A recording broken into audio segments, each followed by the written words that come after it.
Hey y'all, I'm James Wright, and welcome to, not my shop. Let's build this thing.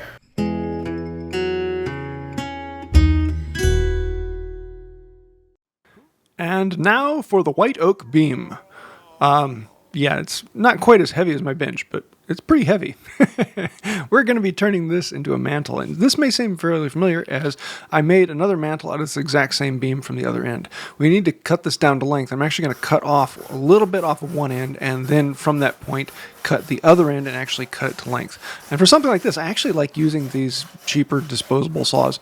They go pretty quickly. I have used a bucking saw that works very well, but this will actually give me a slightly cleaner cut. So I hold it in place with a hold fast, draw my line, and then can cut down from there. Actually have a couple hold fasts, one at either end, and watch your toes. That thing's heavy.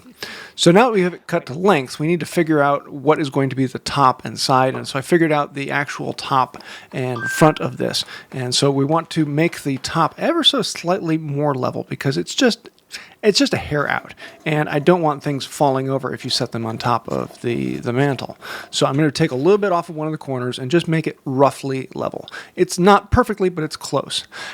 Now, you may notice that the footage looks a little bit different on this video, and that's because my wife and my daughter are both filming this whole thing, and so they're kind of having a little bit of fun, and we're actually learning together how am I going to shoot videos with them because I'm not working with Luke anymore, which is somewhat sad, but that's because my wife can be at home, and so she is now joining the process.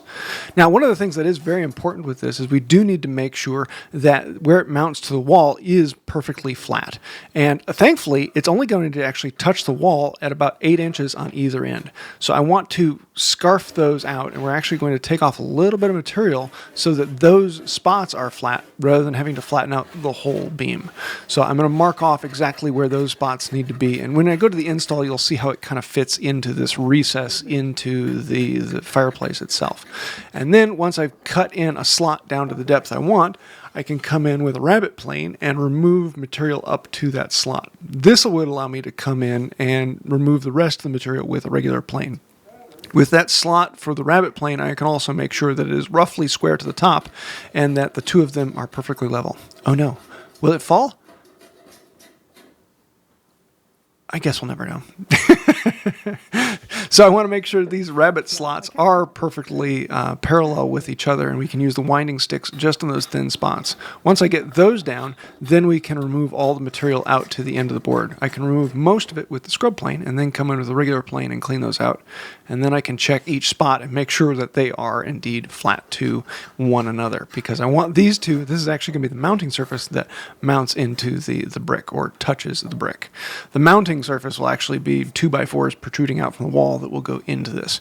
Speaking of those, we'll get to that in a minute. But cleaning these out and making sure that these are really nice is very, very important because I want it to look like it's not bouncing out from the brick. I want it to look like it's actually nestling right into it. There you can see I have a small board, and this is going to fill a gap between the mantle and the actual back of the fireplace. There's a nook that needs to go in there, and you're really not going to be able to see it because it's slightly above eye level, but it needs to just fill it in so you can still set things on here. So I got another piece of white oak that will match it roughly close. And once I get this close to jointing the front edge of this beam, then I can come in and mark out the slots where I'm going to have 3 2x4s coming out from the wall and going into the back of this mantle. And we're going to have to make this whole structure that builds on there, and that actually mounts onto the wall. So I can lay out where these are going to go. Now, I don't want to keep these perfectly tight because I don't know exactly how this is going to fit, and so I'm leaving everything relatively loose. I'm cutting it about a 1/2 inch wider and about a 1/2 inch taller than it needs to be.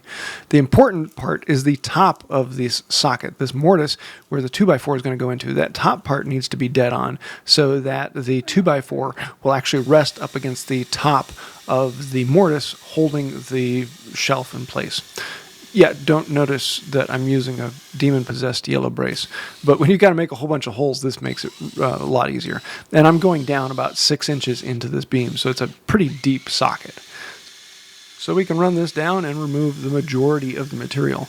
It makes it a lot easier to come in and move that out rather than doing the chiseling, especially with this basically being timber framing. Now, I had thought about bringing in my beam drill and going to town with that, but these mortises aren't that big. They're only 2 inches by 4 inches, so they're kind of halfway in between.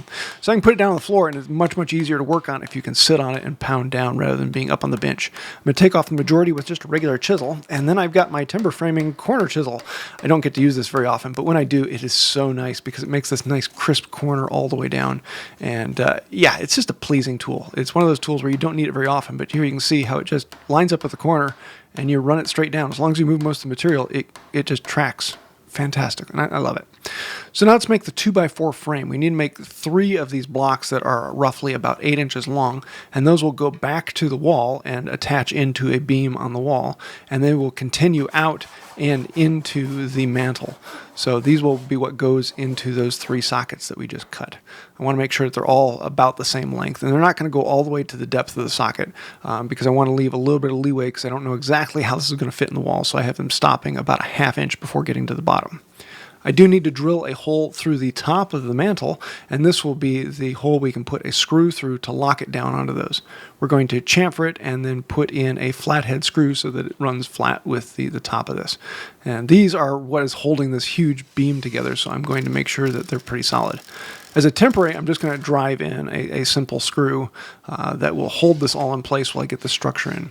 You can see how these will then get attached to this backing board, and this board will then come out of the beam and go onto the wall, and then I can attach that board to the wall and then slide the mantle on, put the screws in, and it locks the whole thing together. At least that's the idea. I'm going off of all of this on just measurements that I took a long time ago. Let's go back to this filler board, and this will be what goes behind the mantle into the notch of the fireplace, and you'll see that in a minute here. First thing we need to do is actually rip this down to width. So I'm going to take it over to the saw bench, grab my handsaw, have a little bit of fun. And honestly, I really kind of enjoy this. It's one of these cool things how it just munches through it. Even though the blade's a little dull, it's fun. And that's one of the things I love about hand tools. All of this, these curls, this whole thing, it's just enjoyable. It's a great time to go down to the shop and just zone out and enjoy every step. So I'm going to smooth off the top and get it ready, and I really only have to worry about one top surface of that so that it meets in and looks okay. Also, the client wants this to be rough. It wants to leave it as rough as possible. So we're just going to come through here with a very rough grit sandpaper, and I'm taking out any splinters or any other things that might catch on your hand if you slid it over the top of the mantle. But it's at this point where things take a turn for the worst. And forgive me, Father, for I have sinned. But yes, I'm going to use espresso stain on this. I know it's not my thing, but this is what the client wants, so this is what they get. And I'm not getting paid for it, so I'm going to have some fun. No, they want a really dark color on it, and it fits their scheme, and I kind of get that. They do what they want to do. One of the problems with this really rough beam is that it just soaks in everything. And so I put it on there and I come back and I put more and it just keeps soaking it up. And so you got to kind of play exactly how dark you want this to be. But if you don't take it to its full darkness that the stain will let it be, then you run into problems where it just gets blotchy. And so the idea is you want to let the wood soak up as much as it wants and no more, and that gives you a nice even coat. But thankfully the Minwax is very, very flexible. Here you can see how this fireplace goes, and there's this notch that goes back in on top of the brick back to the drywall. And so that's where that filler board is going to go. And this is the backing plate we made. We drive that in. It's a really nice tight fit, exactly what I'm looking for. And then I can put screws back through this into these studs of the wall. And I lock this all down, and I came back in after putting in the screws and put in one lag screw in the middle just because I like overkill.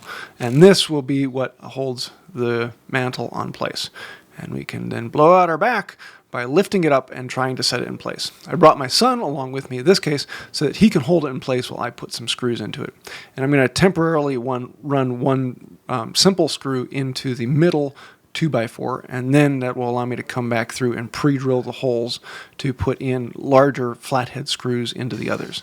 So temporary screw, and then the larger flathead screws are our 1/4 inch large wooden screws, and they work really well, very nice and solid, and I love how beefy this just holds it in place and works out really well. You can see how there's a flat spot on either end of this mortise that then sit onto the brick on either side, and so that's what we're really making sure that this sits flat to either side and nothing in the middle. Then once we get all of these screws in, then we can come back and put in that filler board, which should just fit down in there. And we're just going to put a couple of finishing nails to hold it down in. So pop, pop, and those go right into those same 2x4s that go into the back of the mantle. And just like that, it's in place. And the nice thing about it, if you ever want to take it out, you just remove those 3 screws and it slides out. Really nice and easy. But I kind of like how it came out. A little darker than I would like, but it's pretty. I think I might do something like this for my house. We'll see. Happy.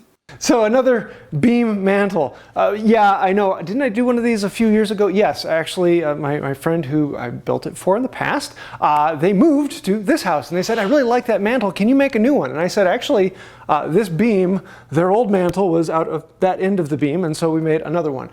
Basically the same, and I kind of like it, except for I probably would have gone a lot lighter myself, but you make it for the client, and they wanted this, so we gave them that. And on the topic of mantles, I'm probably going to be making another one in the next year or so because I need one for my house. So yeah, stay tuned. Let me know your thoughts on this and what you'd like to see different. I'd love to hear that. Thoughts, comments, snide remarks, they really help out the channel. It means a lot to me, so thank you for that. But if you really want to go even farther helping out the channel rather than just to like, comment, share, subscribe, think about joining all those people over there. Those are some of the patrons on Patreon. And between patrons, members, people who click the thank you button, thank you. You guys support this channel. You allow me to do things like this, and I can make this for my friend without charging them anything because I want to. So thank you. If you'd like to find out more about that, you know what to do. Links, comments, description, all that. Have fun. I think that'll do it for now. And until next time, have a wonderful day. This brings new meaning to picking up the mantle of generations before. Some people, that's a difficult task to do.